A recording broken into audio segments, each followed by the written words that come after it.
All right, welcome back here to Thrive America, and here with mortgage originator, good friend Kal Wayman. Kal, again, thanks so much for coming on the show and revealing your marketing secrets and strategies with me and our viewers. So let's jump right into your next couple principles, if that's all right. Sure thing. With you here. You talk about working Friday through Sunday and then taking Monday and Tuesday off. What do you mean by this principle here? Well, first off, there's no secret. We're in a tough economy right now. And you got to do things maybe above and beyond what you would normally have to do. Even, actually when we were in a really good economy, I still like to work on Friday, Saturday, and Sunday. The reason for that is that's when your customer is available. When you're working a 9 to 5, well, guess what your customer's doing? More than likely, they're at work too. Are they there to make personal decisions about whatever it is your profession is and how you can help them? They're over there sitting at a desk or doing whatever, doing their work just like you are. When you work Friday evenings, you work Saturdays, you work Sundays, your customer is available. They're able to think about how you can help them with whatever service you provide. And guess what? Your competition is probably not working either. So if your customer has questions and you're available on a Saturday or a Sunday, well, you have the edge because you're the one creating that winning conversation with them on that day when they need you. You need to be there when your customer needs you, okay? And there's no better time to do that than Friday evening through Sunday. Period. Gotcha. Your next principle here is advertise efficiently. Think outside the box. What is this? What does this bring up for you? Well, to quickly touch bases on that subject, if you're in a profession and you're successful in it, you're going to be approached at all times by different advertisers for magazines or television or radio. And when it comes to traditional media, the cost can be astronomical, and you have to look at the benefit for the cost. And how can you reapply that cost to something maybe grassroots or outside the box or something that's guerrilla marketing? What can I do? Because let's say you paid $4,000 for a magazine ad, which is about the going rate for a full page. What else can you do with that $4,000?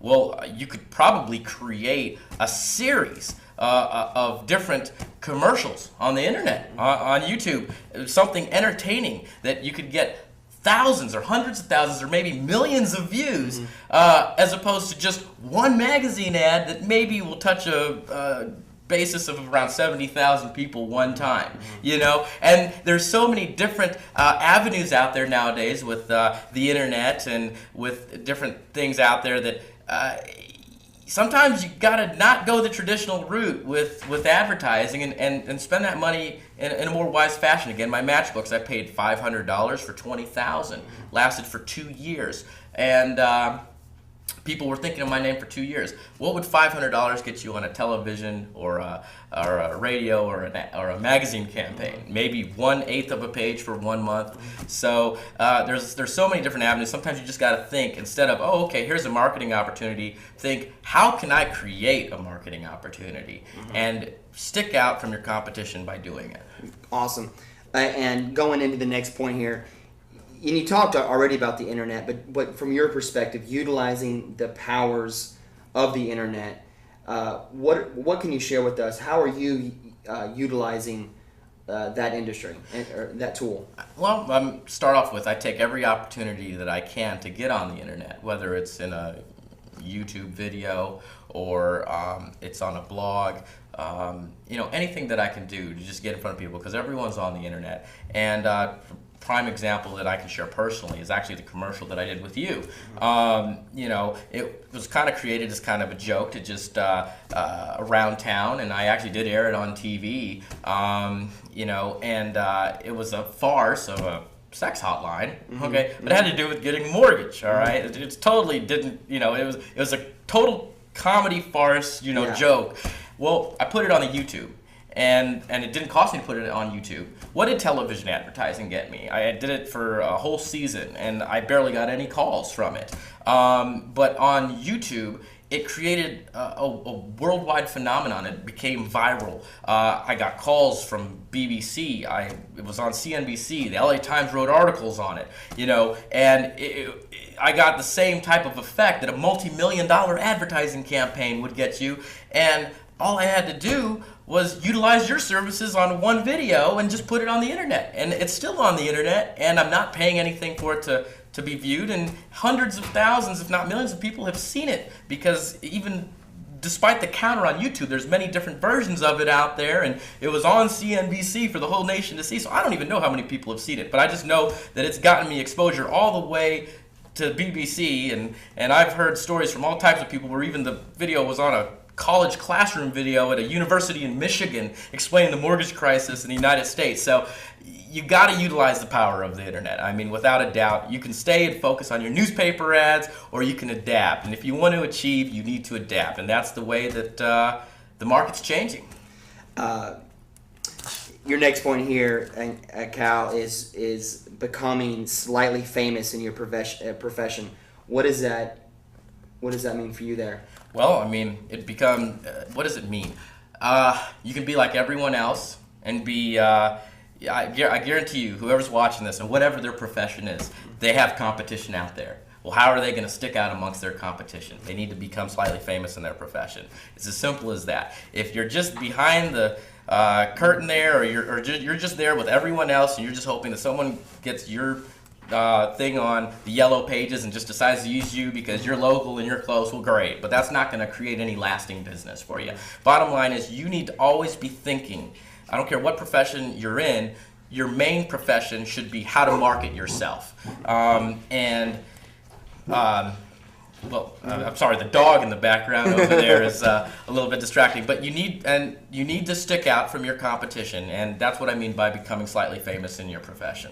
All right, Kal, I think we were able to muscle through these points and principles, and you've definitely enlightened me, and in many ways have inspired me, and hopefully our fan base will check this out and learn from you, and we'll try to put a lot of the links and a lot of the things you've talked about on Thrive America on the blog. So we'll do our part for that. So.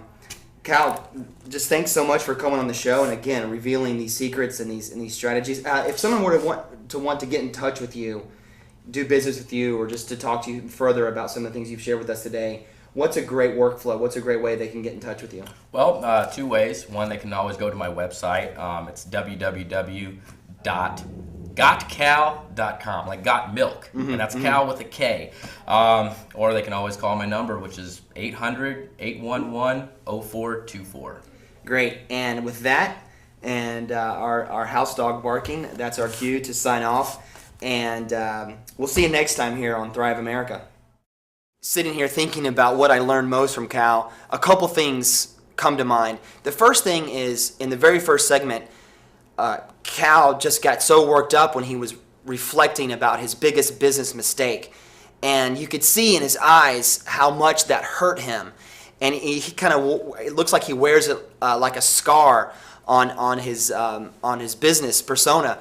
And never again will he ever make that mistake again. I think that one mistake that he made in the first couple years of his business has really propelled him in a powerful and successful way. And that's something that I can take away and learn from Kal. The second thing, of any person I've ever met, Kal is the most fearless person when it comes to personalizing and personally branding yourself. Love him or hate him, Kal puts himself out there, and he's got the thickest skin. But I think Kal has found that balance of personal life and work life, and using that together to a perfect blend, if you will. So I think we all can learn from that. We all maybe aren't exactly are going to brand ourselves just like Kal, but what can you do? How can we personally brand ourselves in a different way and constantly put ourselves in front of our target audience? So what a great time and what a great segment we had here with Kal. Definitely take the time to get to know him and do business with him. So we'll see you next time here on Thrive America.